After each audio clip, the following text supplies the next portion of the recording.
So hey guys, and welcome back to another episode of Amesie's Corner. How are you all doing out there? So I'm very excited to show you what I have here today. And this is a 1989 or a 1990, right in that area, SW20 Toyota MR2 G Limited. Now I say this is older than it should be in America because we didn't see this car till what, 91 or so? But in Japan they had it a little earlier than we got it. And if you look, all the goodies, this is where this car comes from. We have a total Japanese gray market import tags, all the stuff you want to see on one of these. Now there are some other details about this car that we didn't see in our Toyota MR2s, namely the engine. It doesn't have the engine we got. This is not a turbo, this is a naturally aspirated 2-liter, and it's not the engine we got. We got the my numbers and digits of all the, I got so many floated head. What is it, 5R W something was what we got. This is the 3 something. I don't know. Someone leave it down in the comments what the differences is. Not a balanced engine. The one we got had a balanced shaft. This engine revs better, probably partially because of that. But sits really well, really great shape being a Japanese car. A lot of the Japanese cars have weird rust in them. They rust differently than we do, or than our cars did. Really nice shape. It's like a custom steering wheel. Now most of the G Limited cars were auto. You could get the stick, which this has as an optional. Interior is in great shape. A lot of cool stickers. I love all the kanji stickers everywhere. Look at that. Was that an inspection sticker up there? really neat. 100,000 kilometers. Now that's a kilometers speedometer, so has what, a 2/3 of that? So well under 100,000 mile. God, what a nice car, huh? Now here's the here was the part of the G Limited package. Neat. Really common in Japanese market cars. You know, I guess they live on an island. They need their mirrors to fold things. They don't have as much room. Here's that 2-liter. Now it definitely looks different than you're going to see a normally aspirated version of this car. And I guess this thing will rev to about 7,000 RPMs. Yeah, red line, 7K. That's like motorcycle territory, you know. Really nice car. Needs a good detailing, needs a good cleaning. The G Limited badging. The wing is something we didn't get. We didn't see this wing, the way it molds and accentuates the B pillar here. Looks like some NK aftermarket rims, but period correct, or maybe a little resto modi. Air intake ducting for cooling. Thing sits really nice on these wheels. I think it has a little bit of modified suspension. I haven't put this thing up on the lift. This is really the first time I've gone through this car. You're seeing it with me here. Let's look under the front. Now they would call this the poor man's Ferrari because the mid-engine, it has that same Lotus-y styling to it.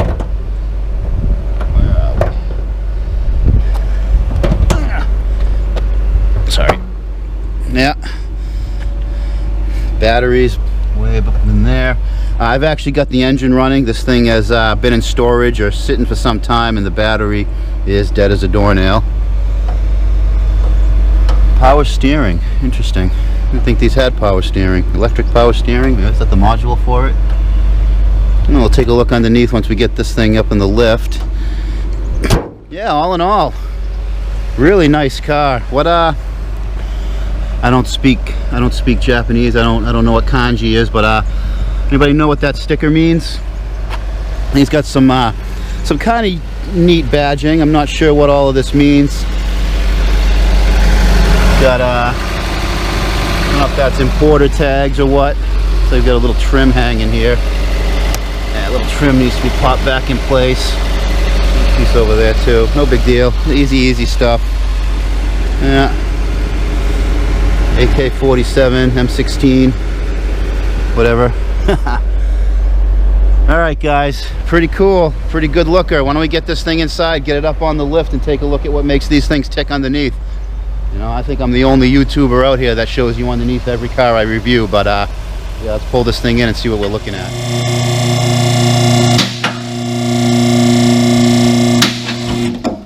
All right, got this thing up on the lift. Let's start at the front and work our way back. One thing I didn't mention about the G Limited package is it's supposed to have steering fog lights, and I guess that means these fog lights turn in the direction of your turn, but I'm gonna have to take Wikipedia's word on that because I can't see any kind of mechanism to make that happen unless maybe the bulb moves inside. Not totally sure. Kind of cool. Real simple suspension layout on these cars. They kept them simple to keep them light and to save packaging. It was really hard to get double A-arm front suspensions in a car like this, or double A-arm suspension front or rear in a car like this. So they chose Mcpherson Strut, and I see some aftermarket really adjustable suspension. We'll have to see how this thing handles out on the road. We're going to talk about some of the handling quirks this car is known for, but for now we'll just appreciate what we have here. Big beefy cast iron lower control arm. I said the car's been sitting some time. The reason I say that is you look at the rusty brakes. So at any rate, when we go out on the road test, we aren't really going to be pushing any limits in this car for a couple of reasons. One of those, I never drive a car faster than I can stop a car, and I have serious doubts on the braking capacity. So those rotors are going to have to get cleaned up. Now, I said I didn't know these had power steering, and I didn't know, and maybe they all don't, but this one I definitely see. That's the rack right there. I definitely see hydraulic lines.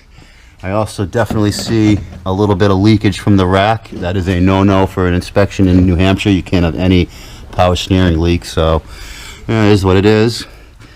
There's the fans, the radiator. Kind of neat how it opens up and releases the air underneath the car. Nowadays, you don't want to release any air underneath the car. Kind of surprised that this didn't go with cowl venting, but it is what it is. Boy, really nice shape under here. Here are these the leading links. These leading links to keep the wheels in line when the wheel wells, keep everything centered. Little fact about leading and trailing links: if they're in front of the axle or in front of the center point, they're called leading links. If they're behind it, they're called trailing links for obvious reasons. Not a whole lot going on under the middle of the car, which is to be expected being a mid-engine. Just a lot of aero packages for a time when cars didn't really have a lot of aero packages, where they didn't really care about airflow underneath the car. This car obviously did. Now, here's the mid-mounted 2-liter. We got a lot of weird rust going on. I'm going to have to look at what's going on with that. That might be coming from the exhaust. It might be coming from the AC compressor clutch.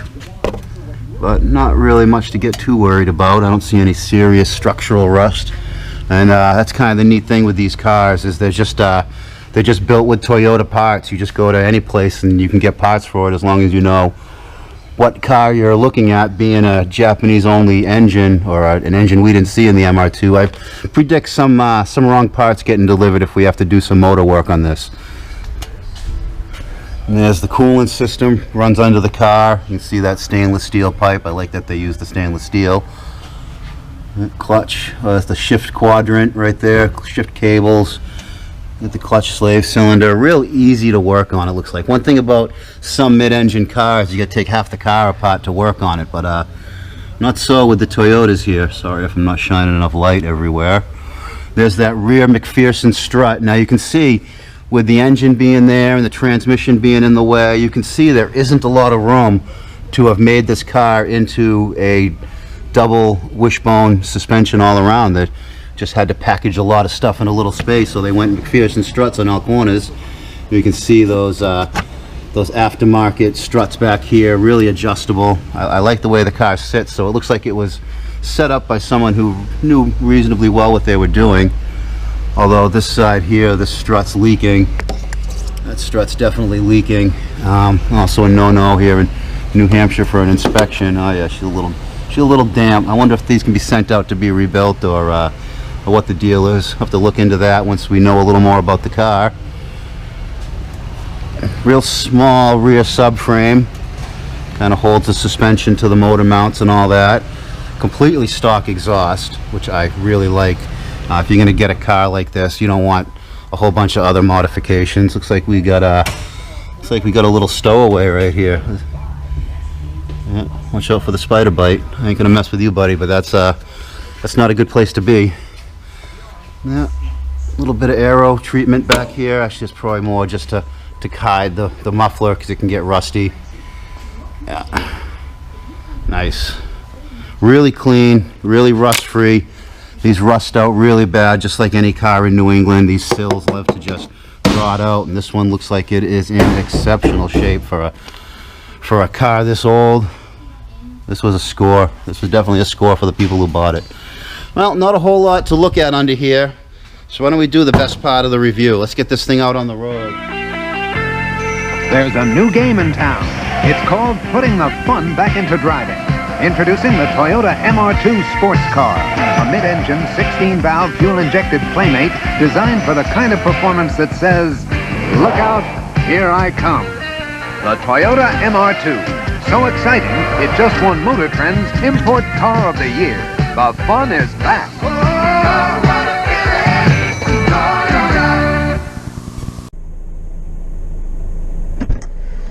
All right. I'm looking forward to this, guys.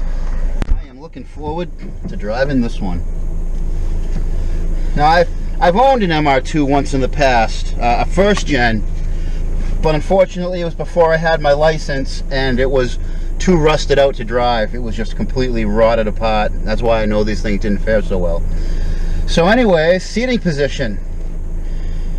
It's a cockpit. I'm in a cockpit right now. That's what it feels like. A little weird because I'm on the wrong side of the car, being on the right side of the car. So it feels a little different. The shifter feels a little weird to me. Now, I've driven right-hand drive vehicles before, but this is the first time I've ever driven a manual transmission right-hand drive vehicle. So it'll take a little bit to get used to. I probably won't be as slick on the shifts as I usually am. But really good build quality for a car made and designed in the 80s. Like I said, this is the Japanese spec, so this is a little earlier than we would normally get in America. But yeah, good support in the seats, good side bolsters. So, you know, hold yourself in there. Now, they call this the most dangerous car in North America, and that's because it's relatively inexpensive for its layout versus other vehicles with a mid-engine rear drive, and it's accessible to people that maybe can't drive as well or can't drive as well as they think they can. And these cars are known for something called snap oversteer. That's when you're coming into a corner a little too fast and you get kind of scared, and your first reaction is to hit the brakes. The problem is the weight transfers to the front, you lose grip on the rear, and the rear end passes the front end, usually catches halfway through the slide and sends you flying the other way. If you're not buckled in, you end up flying around the cockpit and the car just crashes, and that's what happens. So if you're going to drive one of these, don't push it to its limit until you understand how to deal with that. Don't if you find yourself coming into a corner in a mid-engine car a little fast, don't hit the brake. You're better off just giving a little more throttle, pushing a little more of that weight transfer to the rear wheel so you get a little more grip in the back. And yeah, hopefully this car has been sitting for some time. I'm sure those tires are hard, and they're going to take a while to heat up. So, and you saw those brakes, so we're going to take it kind of easy. I mean, we'll be sporty about it, but I'm not going to take any chances. At least not unless I'm in some big parking lot learning how to tame one of these.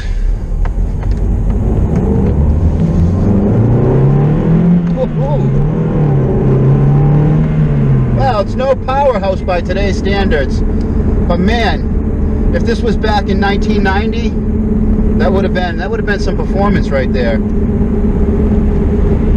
Oh, awesome flat cornering. Awesome flat cornering. We're gonna get a nice high-speed turn here. Usually I gotta stop at this. Ooh, wrong one. Oh yeah. Oh yeah. Oh. Yeah, it definitely feels very, very balanced. It does feel a lot like a Miata, but bigger somehow. I'm gonna get used to driving. Used to driving a shifter with my left hand. That's not natural feeling at all to me. But then again, neither is driving on the right. But man, for what the car is, I would get used to it awfully quick.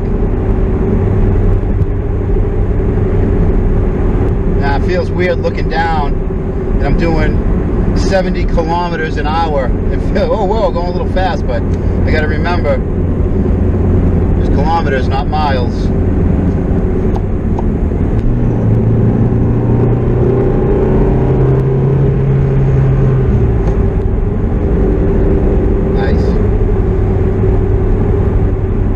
This thing revs to 7 grand. I'm not going to bring it there because she's been in storage a while. It's good when a car's been sitting to kind of take it easy on it. We've been doing some low RPM torque pulls with it.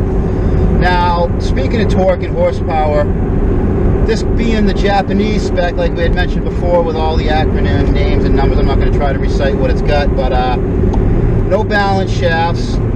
And probably, I keep going for the wrong, I just tried to downshift over to the right.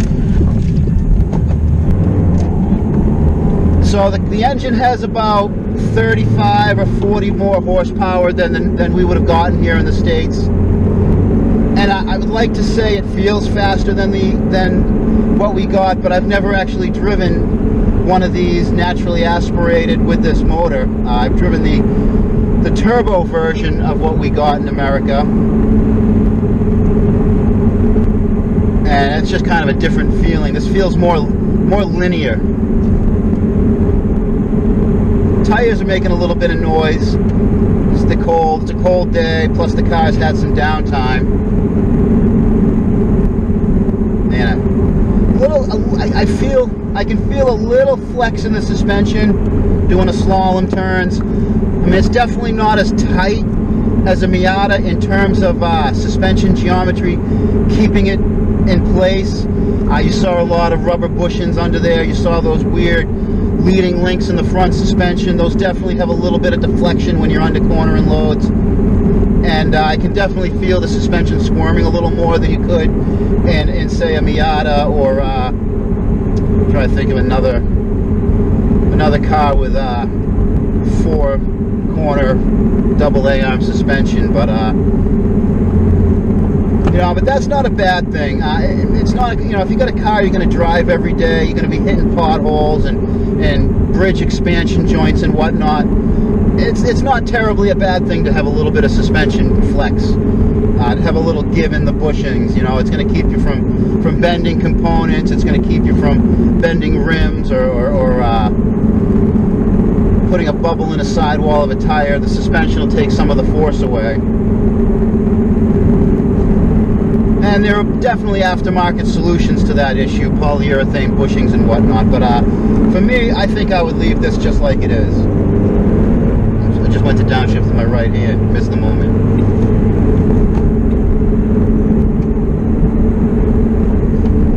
I cannot shift with my left hand at all, man. Wow. I want to just roll through the gears, but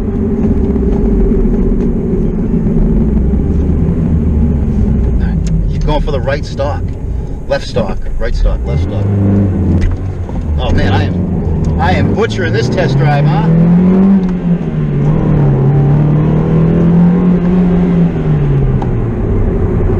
Boy, I am butchering the shifter in this car.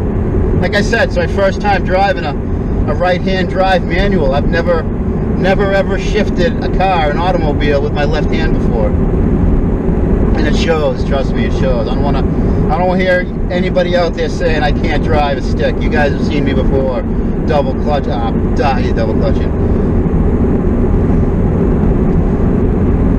Little boys in blue next door. Something's going on. Sorry, distraction. Squirrels.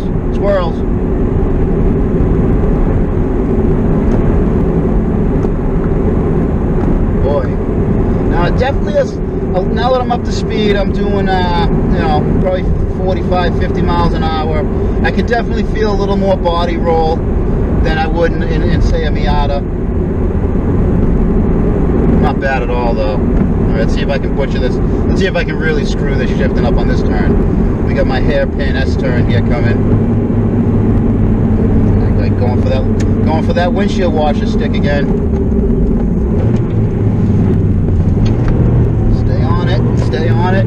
Yeah, I felt that rear end trying to kick out a little bit. I can definitely see how if I hit the brakes right there, that rear end would have passed the front end. Man, I butchered shifting this car, man. I apologize, boys. I apologize. But that's what it is. You're going to get a car with a right-hand drive. I guess you got to learn how to drive a little bit all over again. Let's clean those brakes off here. A little hard braking. Get some of that rust off those rotors. Well, anyways, guys, what a cool car, huh? What an awesome ride. Now, it's not every day that I get to drive a right-hand drive MR2 only meant for Japan, but I'm glad you guys could come along for that ride. On that note, boys, and until next time, keep it out of the cabbage.